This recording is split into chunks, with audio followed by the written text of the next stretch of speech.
శ్రీమాత్రే నమ. జయ గురు దత్తాత్రేయ నమ.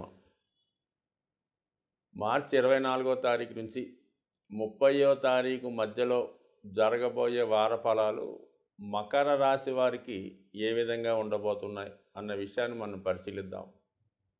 మరి మకర రాశి వారికి ఈ వార ప్రారంభంలో చతుర్థ స్థానంలోకి బుధగ్రహ మారడం జరుగుతోంది. ఇంచుమించుగా మనకి 25వ తారీఖున బుధుడు చతుర్థ స్థానంలోకి మారుతూ అక్కడ ఉన్నటువంటి వ్యయాధిపతి అయినటువంటి గురువుతో కలియడం జరుగుతూ ఉంది. అంటే ఇది ఒక విధంగా ఏంటంటే ఉన్నత విద్యా యోగం అన్నది ఏర్పడడం జరుగుతూ ఉంటుంది.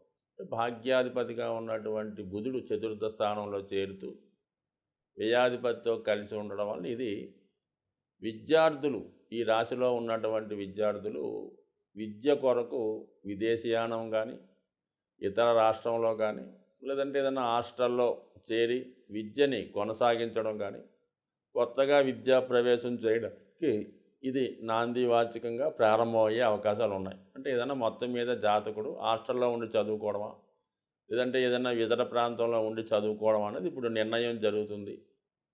అలాగే ఏ విద్యలో ప్రవేశించాలి అన్నది కూడా ఈ సమయంలో జాతకుడు నిర్ణయించుకోవడం జరుగుతుంది. ఏదైనా విద్యా సంబంధించిన విషయాల్లో చాలా ప్రోగ్రెస్ ఈ రాశి వారికి రావడం జరుగుతుంది. అయితే ఇంకో విధంగా స్థిరాస్తికి సంబంధించినటువంటి మార్పులు, ఏదైనా పాత ఆస్తి ఏదన్నా పెద్దవారి ద్వారా వచ్చింది విక్రయించి వేరే చోట స్థిరాస్తి కొనే ప్రయత్నం చేయడం కానీ, అలాగే ఉన్న గృహాన్ని మరి కొంత ధనం అదనంగా సమకూర్చుకొని కొత్తగా దాన్ని ఆధునీకరించడం కానీ జరిగే అవకాశం ఉన్నది. అలాగే కుటుంబంలో జరగవలసినటువంటి వివాహ వేడుకలు కానీ ఏదైనా పుణ్య కార్యక్రమాలు సంబంధించిన విషయాల్లో తగు విధంగా గృహాన్ని మార్పులు చేర్పులు చేసుకోవడం కూడా జరిగే అవకాశం ఉన్నది. అయితే వ్యాపార రంగంలో ఉన్నవాళ్ళు తన వ్యాపారాన్ని విస్తరించే ప్రయత్నంలో తగు ఏర్పాట్లు కూడా ఈ సమయంలో చేసుకోవడం జరుగుతూ ఉంటుంది. అంటే ఏదన్నా మకర రాశి వారికి ఇది కొద్దిగా మళ్ళా వాళ్ళ యొక్క ఆదాయ వనరుల్ని పెంచుకునే సమయం మళ్ళా రీస్టార్ట్ అవ్వడం జరిగింది. ముఖ్యంగా మరి ధనస్థానంలో 3 గ్రహాలు సంచరిస్తూ ముఖ్యంగా ఏంటంటే మరి లాభాధిపతిగా ఉన్నటువంటి కుజుడు ధనస్థానంలో సంచరిస్తున్నాడు. అంటే ఒక విధంగా ఏంటంటే అక్కడ ఉన్నటువంటి శనితో కలిసి ఉండడం వల్ల మరి కుటుంబంలో ఒక విధంగా ఆస్తి పంపకాల గురించో ఆర్థిక సంబంధించిన విషయాలు లేదంటే కుటుంబంలో ఉన్నటువంటి స్త్రీల గురించో అంటే విభేదాలు కుటుంబంలో ఎక్కువగా రావడం జరుగుతూ ఉంటుంది. పరస్పరం కొద్దిగా ఘర్షణ వాతావరణం కుటుంబంలో కనబడే అవకాశం ఉంది పరస్పరం కుటుంబ సభ్యుల మధ్య. అలాగే ఆస్తి పంపకాల విషయంలో కూడా ఒక విధమైనటువంటి చికాకులు ఏర్పడడం జరుగుతుంది. కుటుంబ సంబంధించిన విషయాల్లో ఇతరులు జోక్యం చేసుకోవడం వల్ల కంపల్సరీగా కుటుంబ సభ్యుల మధ్య విభేదాలు రావడం జరుగుతుంది. కాబట్టి సాధ్యమైనంత వరకు సామరస్యంగా వ్యవహరించడం మంచిది. సో మకర రాశి వారు చాలా ప్రాక్టికల్గా ఉంటారు. ఎంత కష్టాన్నైనా పాపం వాళ్ళకి చిన్నప్పటి నుంచి కూడా భరించడం అలవాటు అవుతూ ఉంటుంది. అటు చిన్నతనంలో తల్లిదండ్రులు అనుకోవచ్చు, వివాహం తర్వాత భార్య పిల్లలు వాటి విషయంలో అవ్వచ్చు, ఎప్పుడు కూడా ఏదో బాధ్యత ఎవరో ఒకరిని అదనంగా తన కుటుంబ సభ్యుల్ని కాకుండా తనని కాకుండా ఇతరుల యొక్క బాధ్యతలు బర్డెన్స్ కూడా జాతకుడి మీద పడుతూ ఉంటాయి.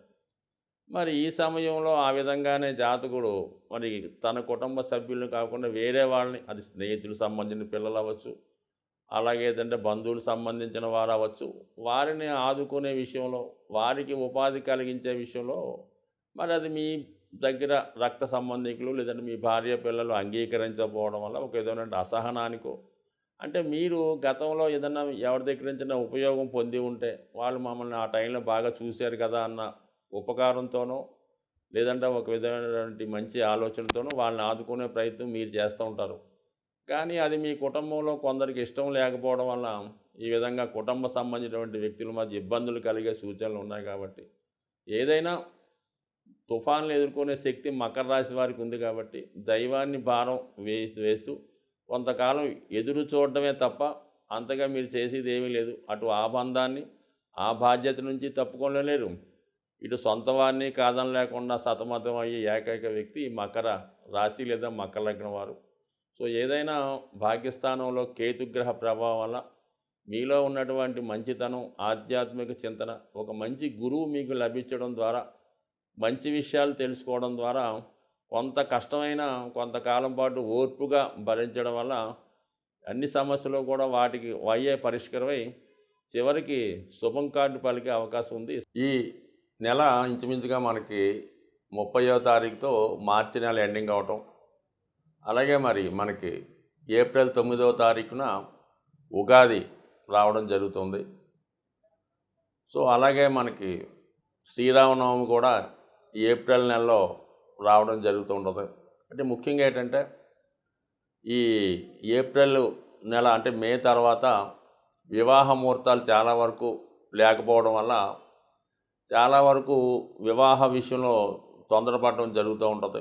మనకి సాధారణంగా దేవుడి కళ్యాణం జరిగిన తర్వాత వివాహం చేద్దామని కొంతమంది ఎదురు చూస్తుంటారు.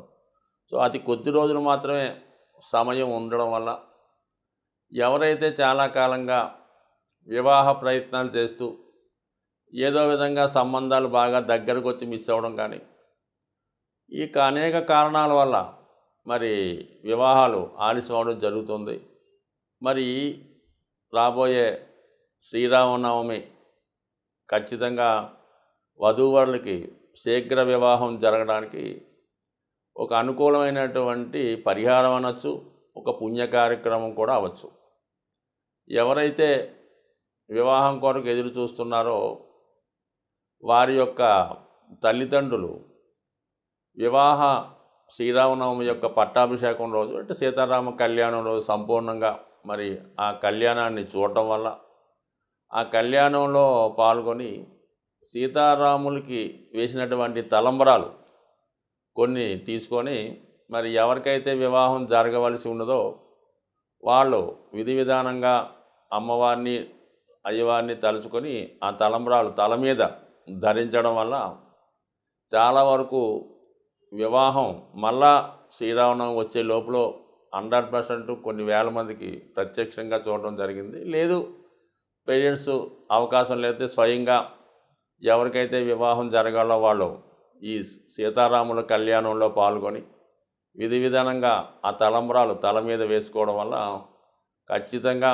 వివాహం జరగడం జరుగుతుంది. అలాగే ఎవరైతే వైవాహిక జీవితంలో ఇబ్బందులు పడుతున్నారో, భార్యాభర్తల మధ్య సమస్యలు ఉన్నాయో అటువంటి వారు కూడా ఈ సీతారామ కళ్యాణం తిలకించడం వల్ల 100% వాళ్ళ యొక్క సమస్యలు కూడా పరిహారం అవడం జరుగుతూ ఉంటుంది.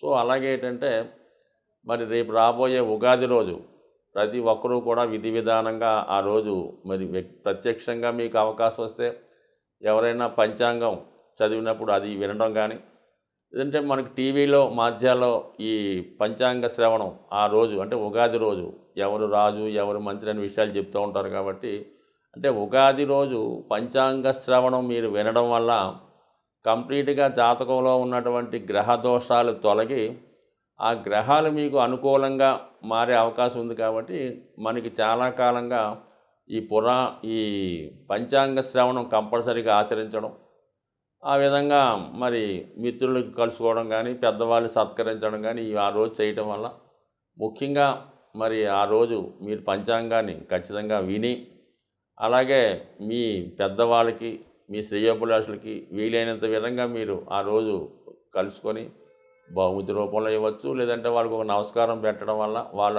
ఆశీర్వాదం తీసుకోవడం వల్ల 100% కూడా ఆర్థికపరమైన సమస్యలు తొలగుతాయి.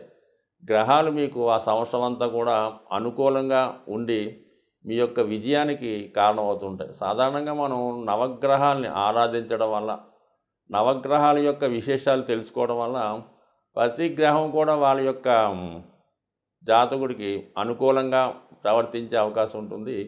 సో ఏదైనా మనం ఎంత నమ్మితే గ్రహాలు మనల్ని అంతగా లాభాన్ని ఐశ్వర్యాన్ని ఇవ్వడం జరుగుతుంటాయి.